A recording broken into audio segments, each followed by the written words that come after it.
AP CM Chandrababu హిందూపురంపై ప్రత్యేక దృష్టి పెట్టారని ఎమ్మెల్యే నందమూరి బాలకృష్ణ అన్నారు.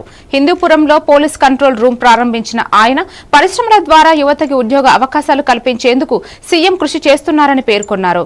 హిందూపురం సరిహద్దు ప్రాంతమైనందున సీసీ కెమెరాలు అవసరమని, లేపాక్షిలో త్వరలో పరిశ్రమలు ప్రారంభమవుతాయని తెలిపారు. రైతుల భూములు ఇవ్వడానికి సిద్ధంగా ఉన్నారని పేర్కొన్నారు.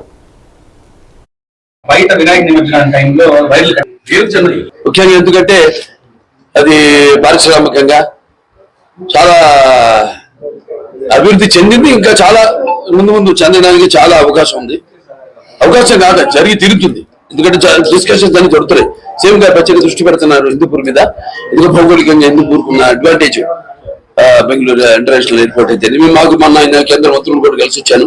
వాళ్ళొక రింగ్ రోడ్ కూడా ఆల్మోస్ట్ ఇక డిపిఆర్ పంపించమని ఆర్డర్స్ ఇచ్చారు ఇక్కడ హైవేస్ అథారిటీస్ కి. అలాగే ఈఎస్ఐ హాస్పిటల్ కానీ ఏంటంటే పరిశ్రమలు వస్తున్న కొద్దీ ఇక మనకి కార్మికులు ఇక్కడ స్థానికులకి అది కూడా నేను అందరితో వాళ్ళతో సపరేట్ గా మాట్లాడి ఇక్కడ స్థానికులకే ఇది ఇవ్వాలి. అలాగే స్కిల్ డెవలప్మెంట్ కూడా, ఎందుకంటే మనం చూస్తున్నాం ఉద్యోగాలు ఇవన్నీ కూడా బాగా పెరిగిపోయి కేవలం ఈ ఐటీ అని కాకుండా, ఎందుకంటే ఐటీకి ఒక ఛాలెంజెస్ ఉన్నాయి. నేను పేరెత్తను ఆ ఛాలెంజెస్ లో మనం ఎంతవరకు నిలబడతాం అన్నది.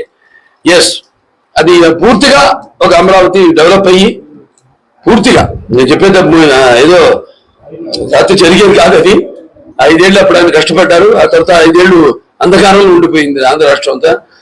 మళ్ళీ ఇప్పుడు ఆయన నాకంటే నేనే అందరికంటే స్పీడ్ అనుకుంటే మొన్న అంత అదే అంటున్నాను, నేనే మీకంటే స్పీడ్ మీరు నాకంటే స్పీడ్ కి పరిగెత్తున్నారు. ఇప్పుడు మీకు నాకు ఎక్కువ ఉంది.